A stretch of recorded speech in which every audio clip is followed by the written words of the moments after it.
Bismillahirrahmanirrahim. Assalamualaikum warahmatullahi wabarakatuh.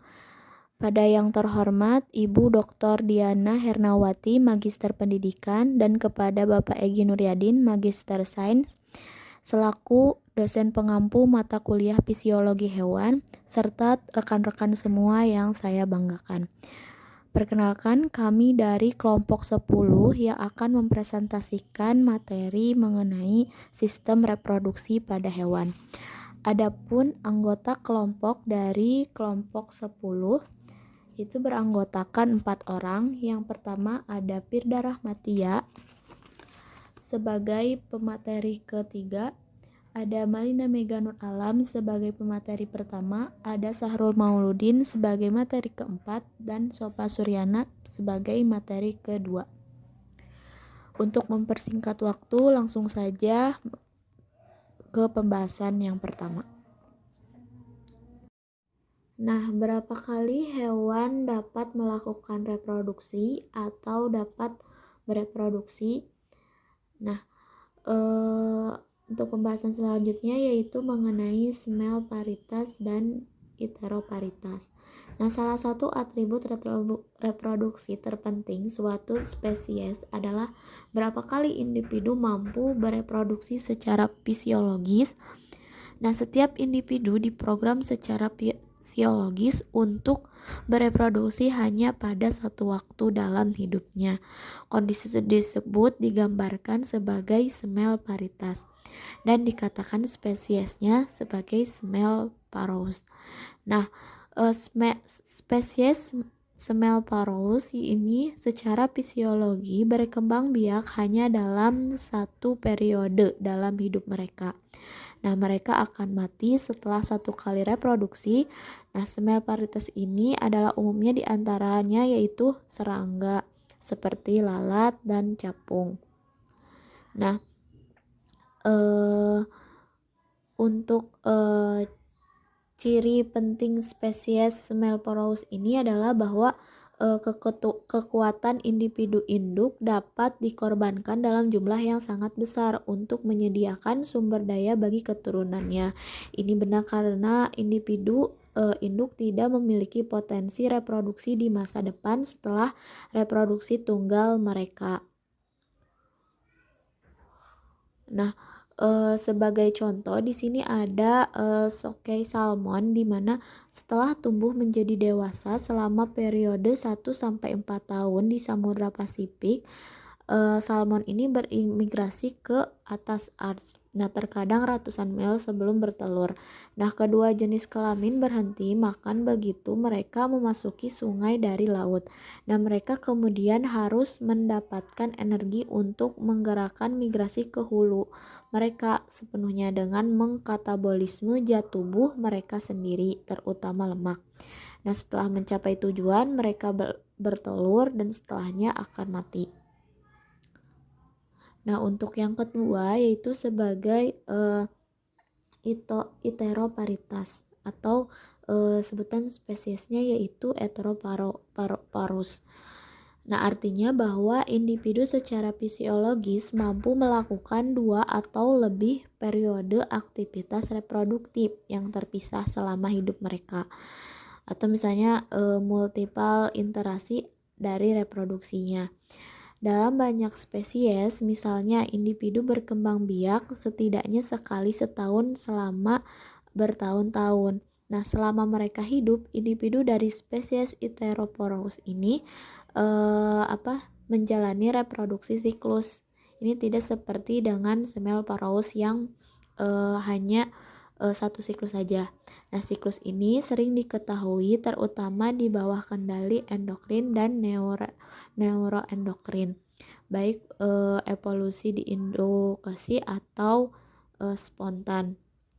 Nah, berdasarkan teori riwayat hidup juga, kemungkinan masa hidup induk selama populasi alami itu diharapkan menjadi penentu penting dari investasi induk pada keturunan dalam spesies heteroparous. Nah, di antara spesies terkait, induk ini yang dihadapkan dengan kemungkinan kematian dini yang tinggi karena kan hanya satu kali reproduksi kalau untuk semel varietas.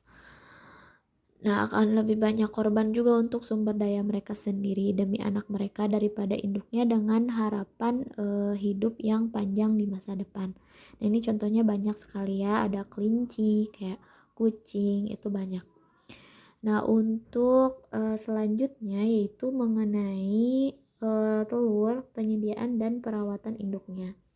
Nah, aspek penting dalam diversifikasi reproduktif adalah bahwa banyak hewan telah mengembangkan strategi untuk memberikan pembekalan yang lebih banyak kepada setiap keturunannya. Itu contohnya itu mengendapkan lebih banyak kuning telur di setiap telur. Mungkin merupakan itu cara sederhananya. Dengan banyaknya kuning telur di setiap telur, hanya beberapa telur yang dapat diproduksi. Nah, ini contohnya pada hiu dogfish sepanjang 1 meter yang menghasilkan kurang dari 20 telur dalam satu peristiwa reproduksi tunggal. Nah, sangat kontras dengan ikan cod, meskipun ini hampir sama dengan panjangnya serupa yang menghasilkan 3 juta telur. Nah, keuntungan dari peningkatan penyediaan adalah bahwa telur yang kaya kuning telur dibandingkan dengan telur yang miskin kuning telur cenderung menghasilkan keturunan yang lebih besar dan lebih dewasa yang lebih mungkin untuk bertahan hidup. Nah, di sini contohnya itu pada gambar ya, ini ikan cod dengan ikan dogfish muda. Nah, ada mekanisme lain dengan memberikan banyak bekal kepada setiap keturunannya, yaitu selain menghasilkan telur yang kaya kuning telur. Nah, mekanisme lain ini itu dapat digolongkan sebagai sesudah melahirkan. Jadi induk ini akan melakukan beberapa cara untuk melindungi anaknya. Kayak tadi misalkan pada burung pada burung dara yang memberi ikan kepada anaknya. Seperti itu. Jadi setelahnya bahkan ada yang lebih perhatian lagi. Mungkin sekian materi yang saya sampaikan. Untuk selanjutnya saya serahkan ke pemateri selanjutnya. Terima kasih. Sistem reproduksi.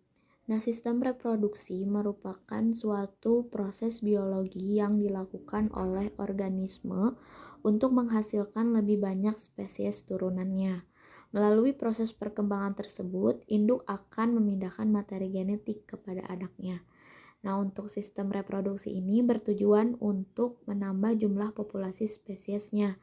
Selain itu, fungsi reproduksi juga untuk menjaga dan mempertahankan populasi serta kelestarian jenisnya agar tidak punah.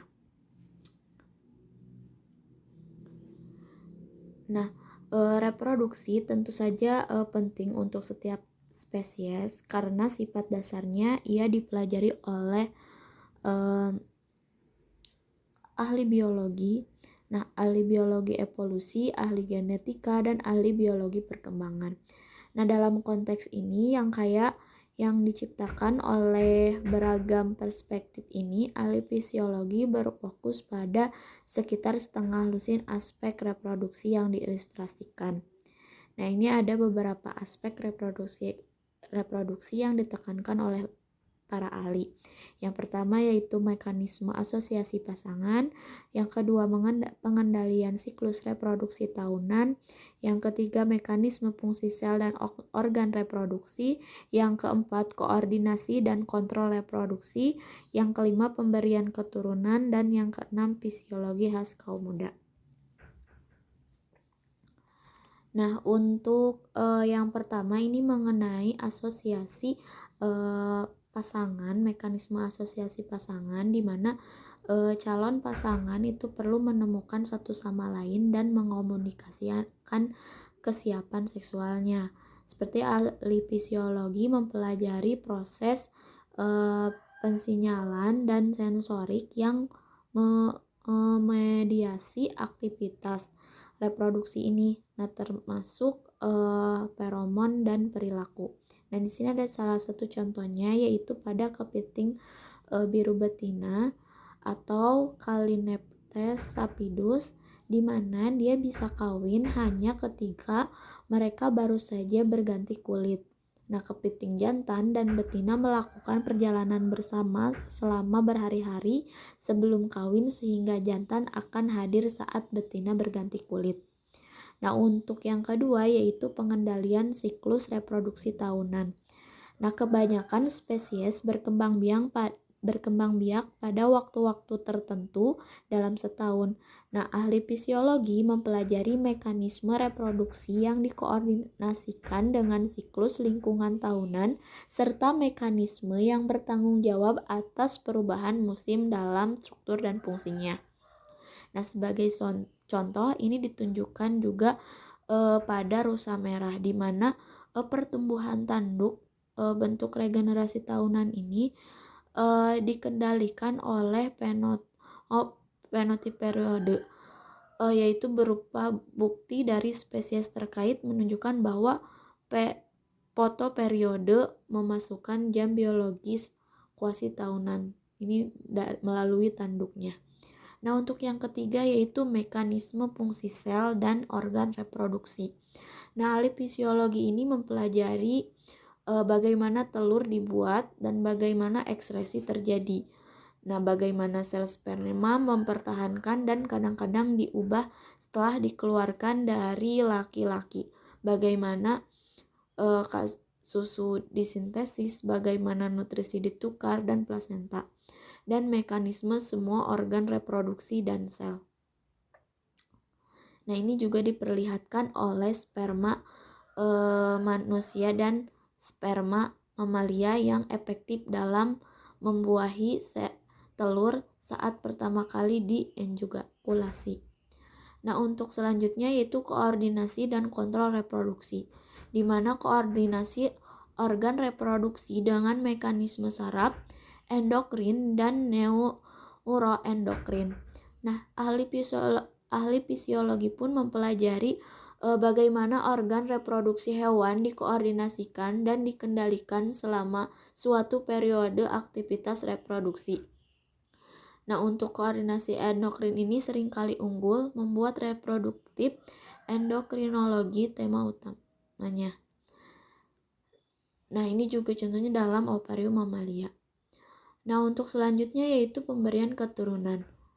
Nah, induk kadang-kadang mentransfer sumber daya dalam jumlah besar kepada keturunannya melalui proses prenatal atau misalnya dengan mensintesis kuning telur, atau setelah melahirkan misalnya dengan membawa makanan ke anaknya atau menyusui mereka dengan susu.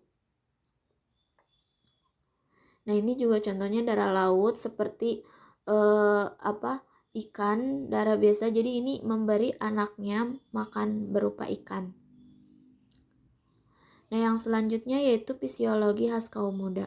Nah, keturunan menghadapi tantangan fisiologis yang khas karena mereka kecil, belum dewasa, dan seringkali tinggal di lingkungan yang berbeda dari lingkungan orang tua mereka.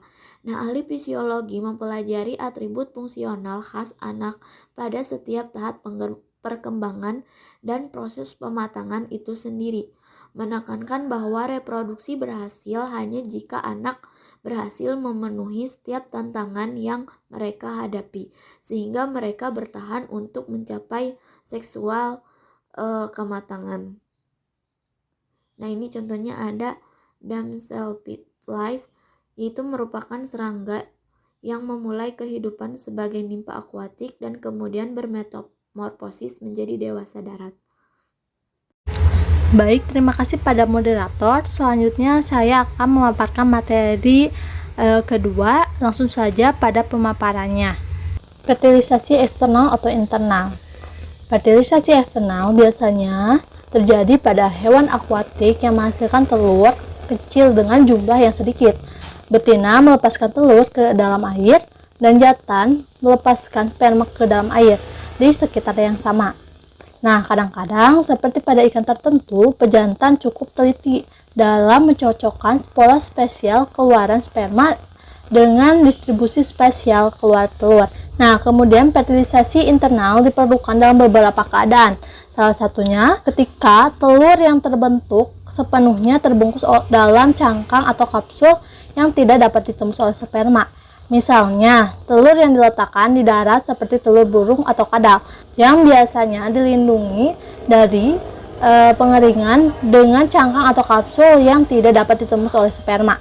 Pembuahan juga harus dilakukan secara internal jika keturunannya ingin menjalani perkembangan awal di saluran reproduksi induk. Oleh karena itu, pembuahan internal diperlukan sebuah plasenta. Pada mamalia, penis yang dimasukkan ke dalam saluran reproduksi betina menyemprotkan cairan yang mengaduk sperma ke dalam saluran tersebut. Nah, pada kebanyakan burung, itu tuh tidak ada penis, jadi sebagai gantinya sperma ditransfer ketika jantan dan betina menekan lubang kloaka secara bersama-sama. Kemudian pada banyak invertebrata, hiu dan pari, sperma ditransfer dalam paket terpisah secara fisik atau disebut juga dengan spermatopser. Paket-paket ini dapat diangkat dengan pelengkapan transfer yang menempatkan di saluran reproduksi betina, misalnya pada kepiting dan gurita. Kemudian ketika keturunan berkembang di saluran reproduksi induknya, mereka keluar dari induknya sebagai hewan kecil. Nah, fenomena ini disebut juga pipipari.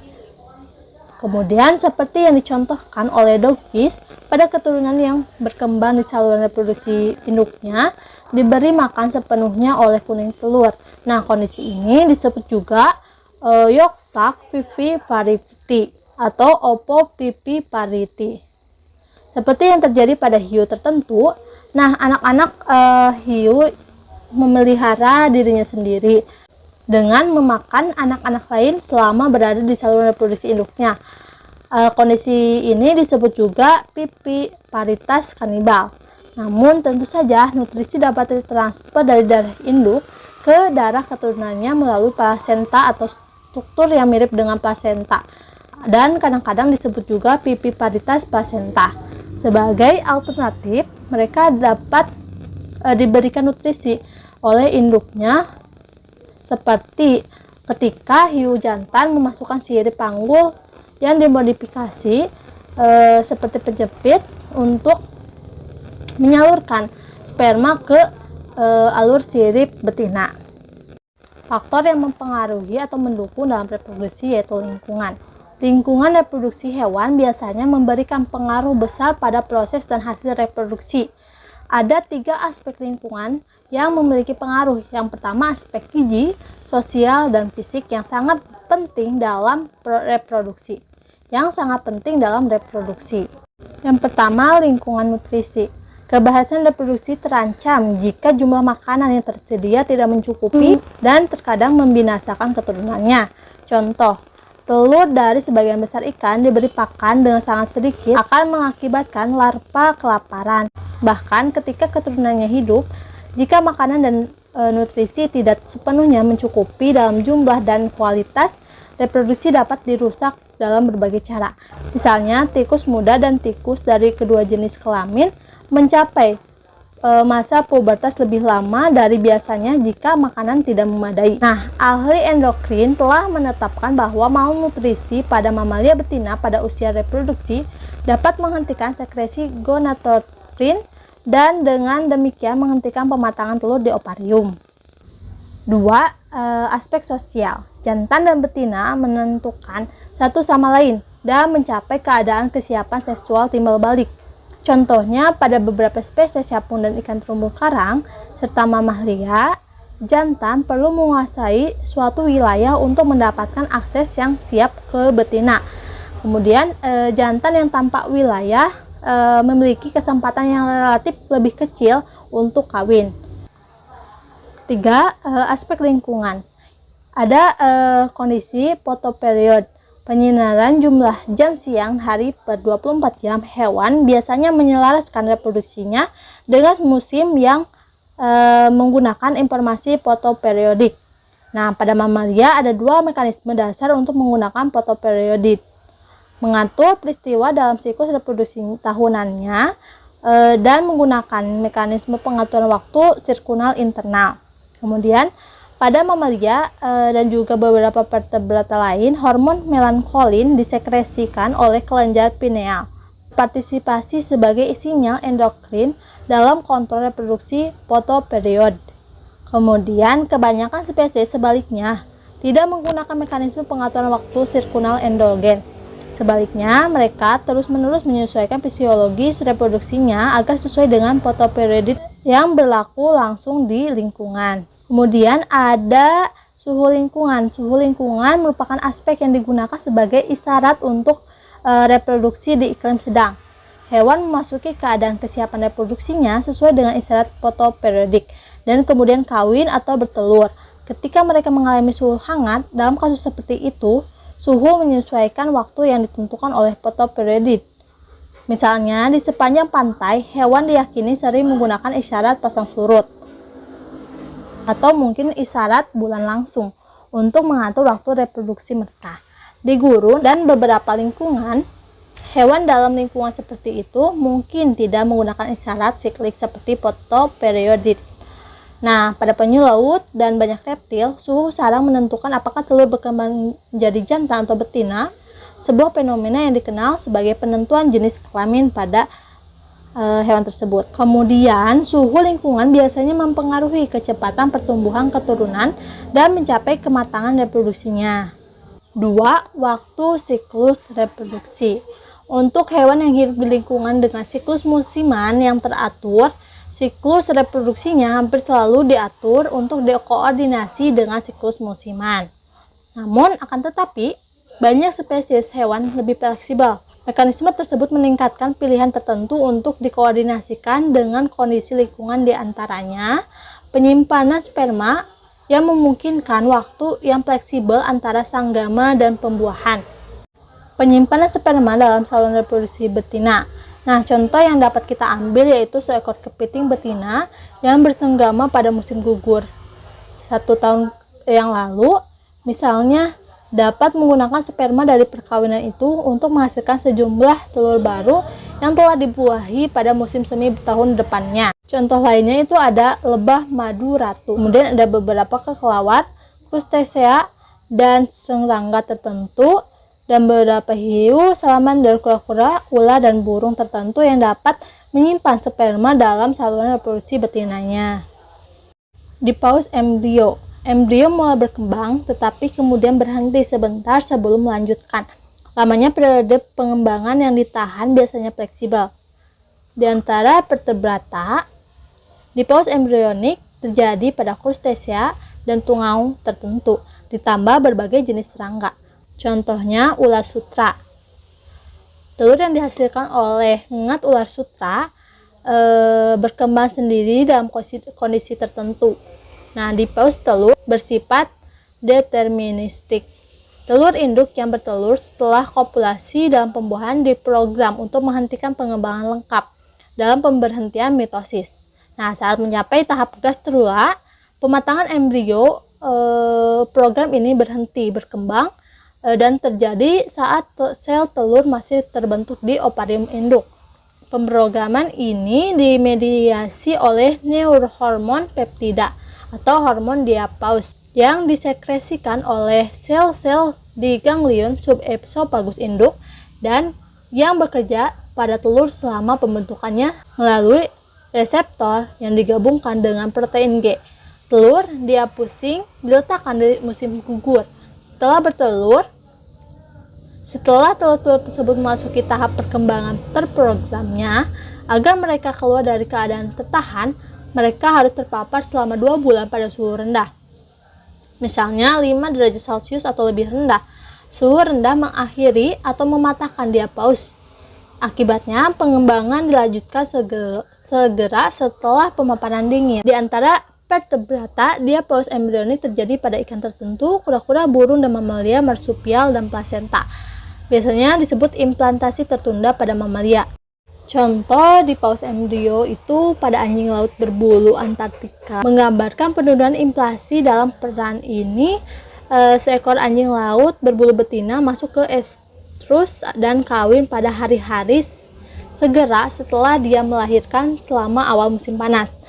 Jika dia mengandung anak baru, dia tidak mampu melahirkannya jauh lebih awal atau lebih lambat dari musim panas di tahun berikutnya.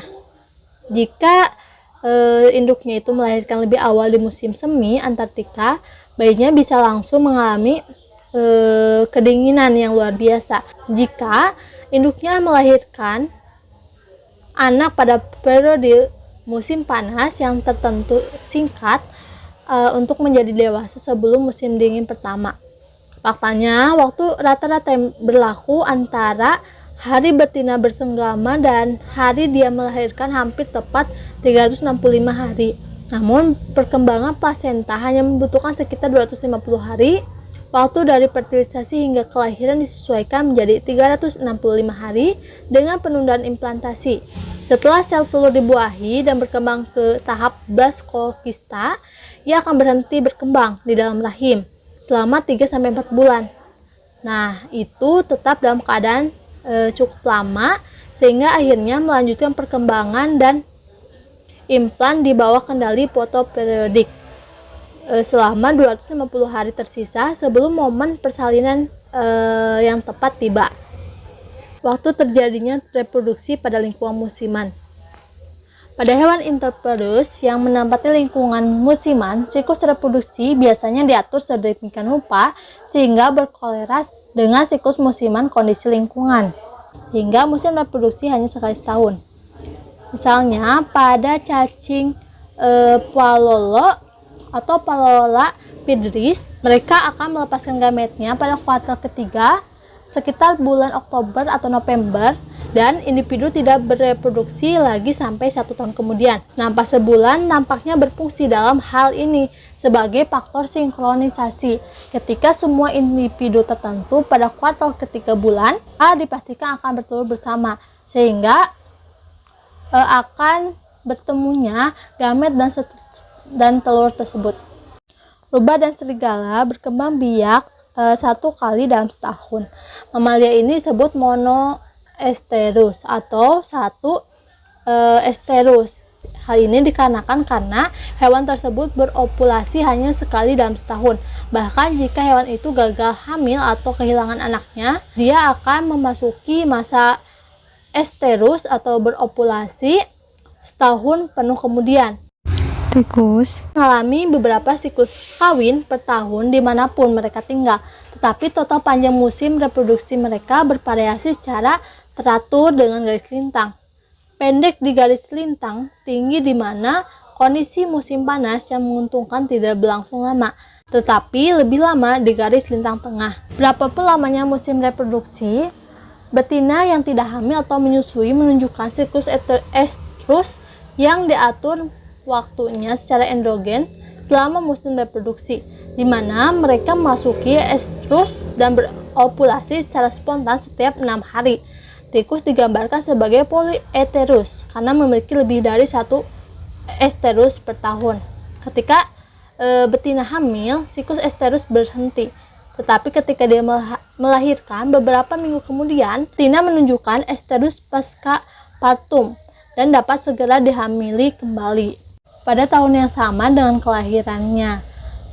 Sebaliknya, hanya 1 generasi per tahun memungkinkan besar berada di antara dataran tinggi di mana musim reproduksinya singkat. Untuk tikus, salah satu konsekuensi penting dari variasi garis lintang dalam panjang musim reproduksi adalah jumlah generasi per tahun bervariasi dengan garis lintang. Misalnya, anakan yang baru lahir menjadi dewasa secara seksual dalam waktu kurang dari 2 bulan. Karena itu, jika musim reproduksi berlangsung selama 6 bulan atau lebih, anakan tersebut dapat memiliki keturunan atau bahkan cucu pada tahun yang sama dengan kelahirannya. Selanjutnya, serangga sebagai kelompok sangat umum menggunakan tahap the Pauster program. Umumnya serangga menggunakan tahapan the Pauster program untuk menyinkronkan siklus reproduksinya dengan siklus musim tahunan. Kemudian untuk mamalia berukuran besar akan menyelaraskan siklus reproduksinya dengan siklus musiman tahunan.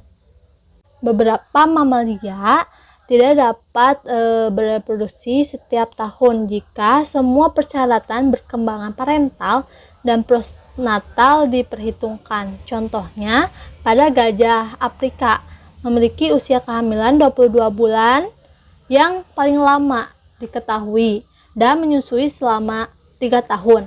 Kemudian rata-rata waktu antara kelahiran adalah 6-7 tahun.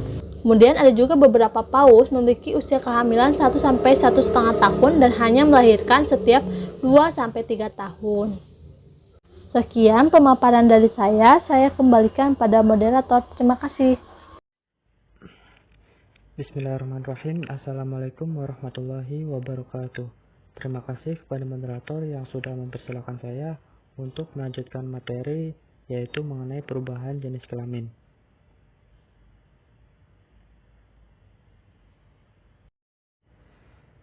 Salah satu fenomena paling menarik dalam reproduksi hewan biologi, tentunya di sini ada individu yang dapat mengubah jenis kelaminnya sendiri. Nah, di sini ada 3 individu yang saya contohkan. Untuk 3 individu ini merupakan jenis individu yang dalam pengubahan jenis kelaminnya itu sangat baik atau sangat dikenal oleh para ilmuwan atau ahli biologi. Nah, untuk fertilisasi yang dilakukan pada ketiga individu ini itu dilakukan tentunya oleh individu yang berbeda, jadi tidak dilakukan oleh dirinya sendiri. Oleh karena itu tidak memerlukan perubahan secara besar-besaran dalam perubahan anatomi seksualnya. Jadi hanya beberapa perubahan saja yang dialaminya gitu. Untuk contohnya itu seperti penukaran penis dengan vagina atau sebaliknya. Jadi tidak seperti itu gitu, tidak dilakukan adanya penukaran penis atau vagina, melainkan hanya berupa perubahan seperti ketika dalam perubahan sel sperma dan digantikan oleh individu tersebut menghasilkan telur gitu. Jadi secara bergantian setelah dilakukan memproduksi sperma, maka selanjutnya itu akan menghasilkan telur gitu untuk individu tersebut. Selanjutnya ada nama resmi yang merupakan istilah-istilah dalam perubahan jenis kelamin. Nah, di sini ada hermafroditisme sekuensial yang merupakan perubahan jenis kelamin sendiri dari definisinya gitu. Selanjutnya di sini ada istilah dari individu yang menghasilkan telur sperma dalam hidupnya. Yang kita kenal itu hermafrodit. Jadi menghasilkan telur dan sperma. Jadi memiliki kedua jenis kelamin gitu. Untuk perubahan jenis kelamin ini ada 2 tipe atau 2 golongan yang dapat kita ketahui. Nah, di sini juga saya cantumkan beberapa gambar ikan yang merupakan contoh dari tipe perubahan jenis kelamin tersebut. Yang pertama itu ada Protondarus, yang dimana ikan ini atau spesies ini awal mulanya itu memiliki jenis kelamin berupa laki-laki, namun kemudian mengalami perubahan atau akan diubah yang tadinya laki-laki menjadi perempuan.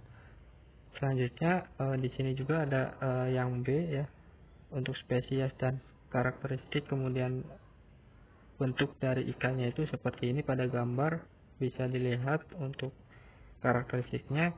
Nah, untuk perubahan jenis kelaminnya itu dilakukan secara protogini atau awal mulanya itu berupa jenis kelamin perempuan, namun kelama-lamaan itu akan berubah jenis kelamin menjadi laki-laki seperti itu.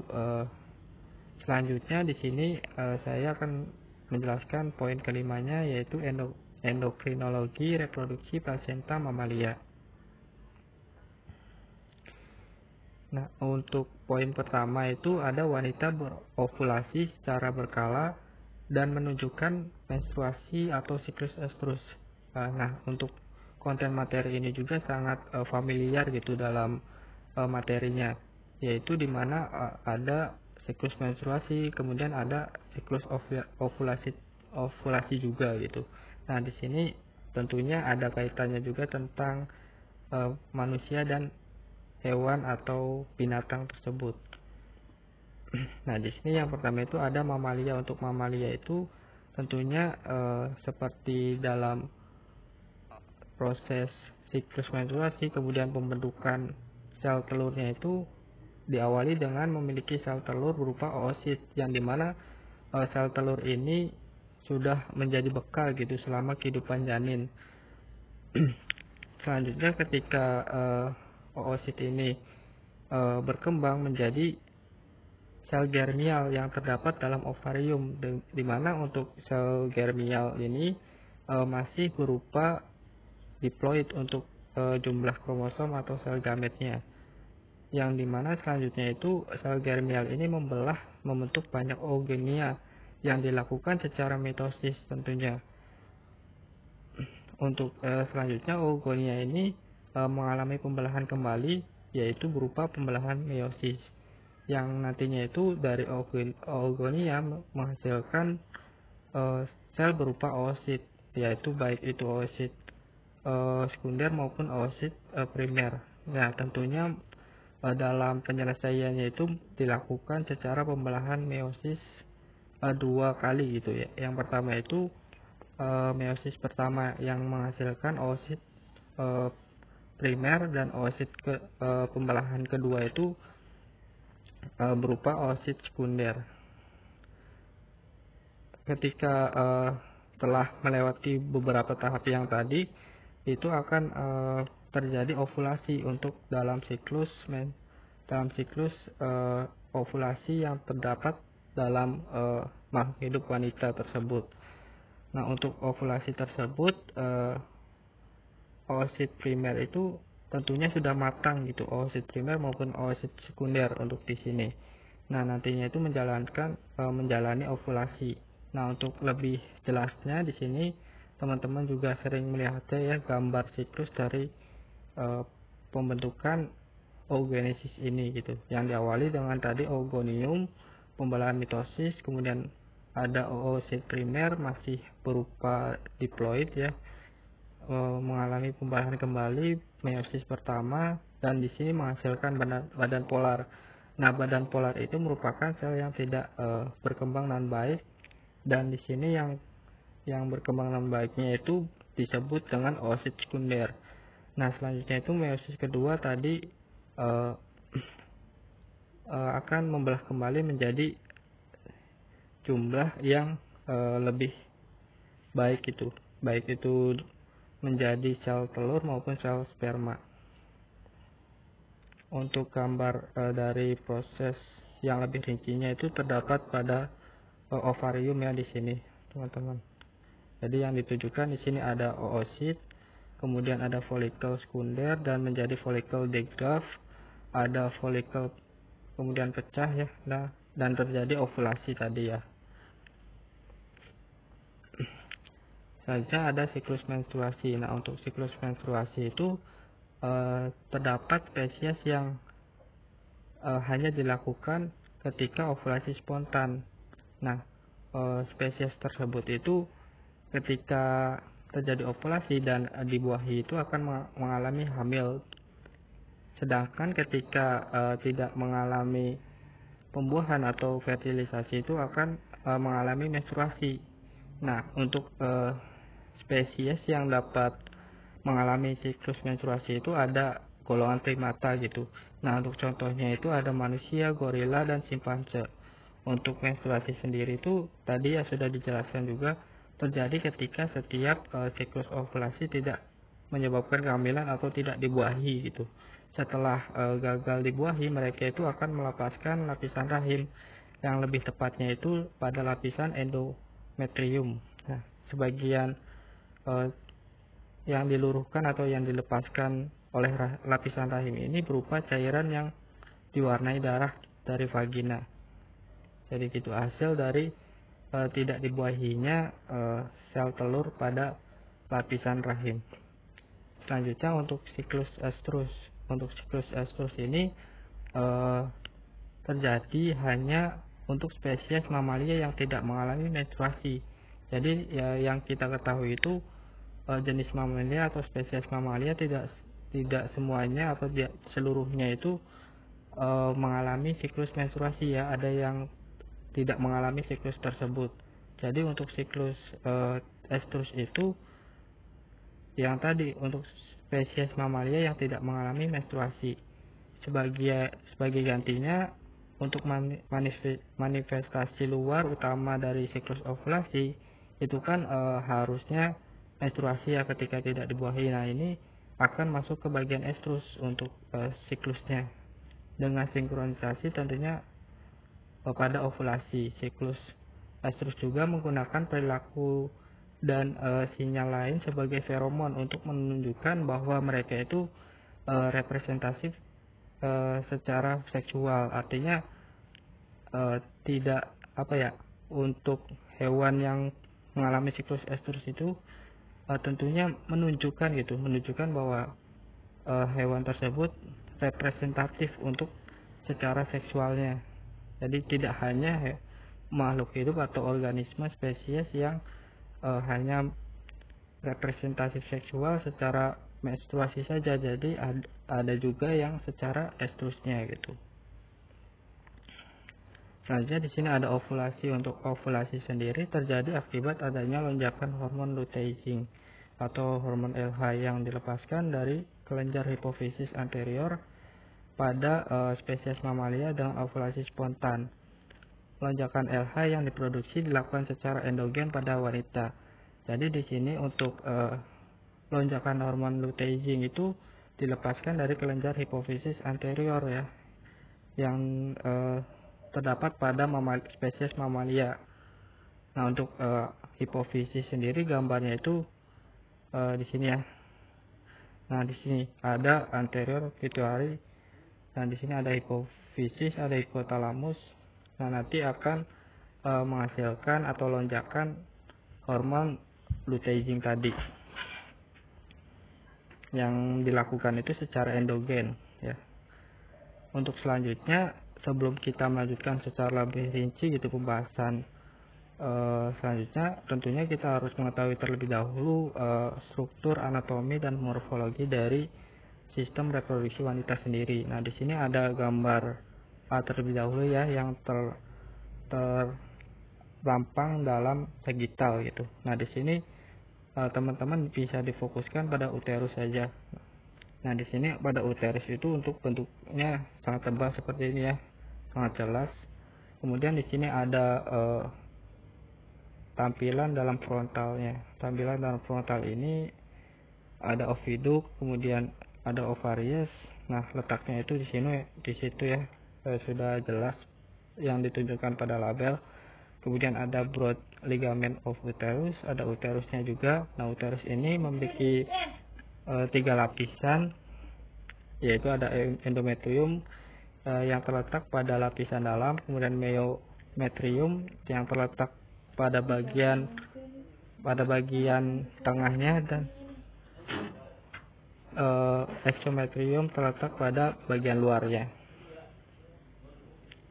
Mungkin untuk label-label yang lainnya teman-teman juga bisa melihatnya ya. Di sini ada peristiwa di ovari. Untuk peristiwa di ovari itu tentunya sudah jelas ya, ketika saat lahir itu oosit primer tertutup lapisan berupa sel somatik. Nah, untuk ketika saat dewasa, oosit primer yang tertutup dengan sel somatik ini berkembang menjadi folikel primordial yang dikembangkan atau berkembang ketika menjadi dewasa itu pada siklus menstruasi atau estrus. Nah, di sini untuk gambarnya juga yang ditujukan pada label di sini gitu, zona primordial follicle. Untuk proses dari pematang folikel sendiri, folikel primordial sendiri itu disebut juga folikulogenesis atau pematangan folikel pada primordial. Nah, ini untuk awalnya itu dari folikel primordial ya di sini. Kemudian menjadi primary follicle ada zona pellucida juga yang melapisinya. Kemudian ada secondary follicle yang ditunjukkan pada label ya. Kemudian ada mature follicle, ada theca cell, ada granulosa cell dan atrium oocyte, dan nantinya itu mengalami ovulasi. Nah, bekas ovulasinya tersebut akan menjadi corpus luteum gitu. Kemudian mendegradasi menjadi corpus luteum lagi dan seterusnya. Selanjutnya ada peristiwa di uterus. Untuk peristiwa di uterus tentunya sangat kental kaitannya dengan lapisan epitel yang dikaitkan, yaitu ada endometrium yang sangat terkenal juga dan sudah jelas untuk lapisannya ya. Di slide sebelumnya juga sudah ditunjukkan. Di sini ada keadaan ketika menstruasi. Nah, tentunya keadaan ketika menstruasi ini sangat ada hubungannya juga dengan lapisan atau melupasnya lapisan endometrium. Nah, untuk fase siklus uterus juga berkaitan dengan siklus ovari. Nah, untuk gambarnya itu lebih rinci di bagian yang ini ya, bagian gambar yang kanan. Mungkin di sini akan dijelaskan di slide selanjutnya saja. Nah, di sini ada pengendalian endokrin pada fase folikuler. Nah, artinya contohnya itu ada head dan siklus estrus. Untuk head dan siklus estrus itu diatur oleh hormon saraf otak yang dilepaskan oleh kelenjar pituitari. Jadi pada head dan siklus estrus itu diatur oleh hormon saraf ya, saraf otak atau hipofisis yang dilepaskan kemudian dilewati oleh kelenjar pituitari, dan nantinya itu kelenjar pituitari ini melepaskan hormon yang nantinya akan disebarkan melalui pembuluh darah. Nah, untuk di sini ada sudah jelas ya siklus dari haid dan siklus estrus tersebut. Kemudian ada kontrol endokrin ovulasi. Saat hipofisis anterior mengeluarkan LH itu menghasilkan lonjakan di daerah konsentrasi LH ya. Di sini nah dijelaskan ya, sangat jelas terdapat lonjakan LH ketika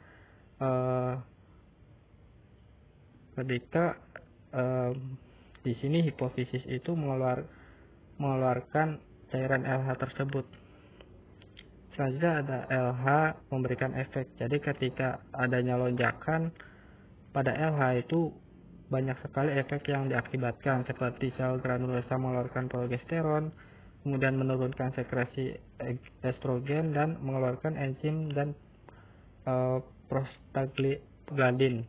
Nah, di sini jadi sudah cukup jelas. Dan untuk LH ketika terdapat lonjakan ada estrogen meningkat, kemudian ada penurunan estrogen dan sel granulasanya itu mengeluarkan progesteron. Nah, untuk di sini juga dijelaskan beberapa hubungan dan hubungan timbal balik positif dan negatif antara yang terdapat pada ovarium dan kelenjar pituitari, dan ada hipotalamus juga. Nah, teman-teman, selanjutnya di sini ada tabel 17.1, yaitu ada sel dan ada beberapa sel, kemudian ada hormon yang dihasilkan dan aktivitas yang terjadi ketika sel tersebut atau hormon tersebut berfungsi gitu. Kemudian di sini ada gambar sebelah kanan, ada sistem reproduksi dari pria yang nanti akan dijelaskan oleh pemateri selanjutnya. Mungkin sekian pemaparan dari saya. Mohon maaf apabila ada kesalahan kata. Wassalamualaikum warahmatullahi wabarakatuh. Ereksi dan ejakulasi. Ereksi adalah di mana kondisi penis menjadi kaku dan tegak, seperti jaringan erektil ketika terisi dengan darah. Pada jantan dari beberapa jenis mamalia, seperti kelelawar dan karnivora, penis mengandung tulang bakulum yang membantu memberikan kekakuan untuk senggama. Nitrit oxide atau NO, molekul membawa pesan adalah mediator langsung ereksi. Pikiran erotis atau rangsangan fisik menyebabkan pelepasan NO dari ujung saraf parasimpatis di penis. NO menyebabkan pelebaran pembuluh darah yang memungkinkan darah mengisi jaringan spons. Para penyelidik baru-baru ini menemukan putaran umpan balik positif untuk NO. Setelah NO dari ujung saraf memulai ereksi, aliran darah yang bergerak menyebabkan pelepasan NO lebih lanjut dari sel endotel di dinding pembuluh darah. Putaran umpan balik positif penting karena NO berumur pendek dan perlu dihasilkan dengan cepat jika konsentrasinya tinggi. Semen merupakan cairan yang dikeluarkan dari penis saat ejakulasi yang terdiri dari sperma plus sekresi kelenjar seks aksesori. Pada manusia, kelenjar seks aksesori adalah kelenjar prostat dan vesikula seminalis yang menyediakan sebagian besar cairan dalam air mani, dan kelenjar bulboretral yang mengeluarkan lendir bening sebelum ejakulasi. Setelah sperma matang di testis, mereka disimpan di epididymis dan vas deferens. Mereka bercampur dengan cairan kelenjar aksesori saat ejakulasi terjadi. Cairan kelenjar aksesori menyediakan fruktosa dan sumber energi lain untuk sperma, mengandung buffer asam basa dan agen lain yang menciptakan lingkungan yang cocok untuk sperma, dan mereka mengandung senyawa pembawa pesan seperti prostaglandin. Ereksi yang tidak sempurna dapat disebabkan oleh alat reproduksi jantan yang tidak normal seperti radang preputium yang kronis, phimosis, suatu kelainan yang penisnya tidak dapat keluar dari pintu gerbang preputium. Adanya perlengketan antara dinding preputium dengan penis khususnya pada bagian pangkal penis. Adanya gangguan pada urat daging atau muskulus retraktor penis pada golongan ruminansia yang mengatur proses ereksi dengan cara meluruskan tekuk sigmoid penis pada waktu ereksi. Adanya radang pada teracak atau pododermatitis dan urolithiasis, yaitu suatu keadaan yang terjadi proses pengapuran pada bagian penis di luar saluran uretra, sehingga bagian yang terjadi pengapuran menjadi membengkak dan tidak dapat melalui mulut preputium. Selanjutnya, kontrasepsi. Kontrasepsi adalah suatu cara atau alat untuk mencegah kehamilan. Dengan menggunakan kontrasepsi, orang bisa memperkirakan dan merencanakan kehamilannya. Kehamilan terjadi saat sperma bertemu dengan sel telur dan terjadi pembuahan. Sterilisasi adalah salah satu operasi pengangkatan organ reproduksi yang masih memiliki resiko yang tinggi pada hewan kesayangan, sehingga diperlukan metode yang baik yang memiliki efek samping paling sedikit, murah, mudah, dan lebih efektif.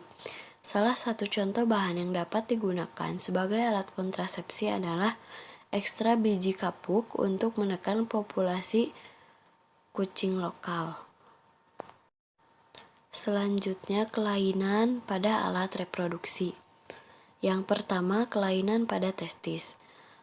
A. Orsitis adalah radang pada testis yang kasusnya termasuk jarang terjadi pada hewan jantan. B. Degenerasi testis atau atrofi testis adalah suatu keadaan pada testis yang karena suatu sebab mempunyai ukuran lebih kecil dari normal dan konsistensinya keras tetapi sebelumnya mempunyai ukuran normal. C. Spermatosel adalah suatu keadaan pada epididymis yang menjadi buntu sehingga diameternya membesar, terutama pada bagian cauda epididymis. karena terisi oleh sel mani dan bahan lainnya. Banyak terjadi pada kambing, domba, dan babi jantan. Yang kedua, kelainan pada epididymis dan vas deferens. A. Epididymitis adalah radang pada epididymis yang dapat terjadi pada semua hewan jantan. Pada sapi contohnya, epididymitis sering terjadi dibanding dengan orchitis dan sering berhubungan dengan kejadian radang pada kelenjar aksesoris. B. Ampulitis adalah suatu peradangan pada vas deferens, khususnya pada bagian ampula yang disebut ampulitis. Keadaan ini biasanya berhubungan dengan orchitis, epididymitis, atau seminal vesikulitis. Yang ketiga, kelainan pada penis dan preputium. A. Pimophysis dan parapimophysis. Pimophysis adalah suatu keadaan di mana penis tidak dapat keluar dari preputium pada saat ereksi, disebabkan karena penyempitan gerbang preputium. Parapimosis adalah keadaan penis yang tidak dapat masuk kembali ke dalam preputium setelah ereksi. B. Hematoma penis adalah pecahnya pembuluh darah di bawah mukosa penis disertai penimbunan darah. C. Prolapsus preputialis adalah suatu keadaan pada dinding bagian dalam atau mukosa dari preputium tersebut keluar dari gerbang preputium.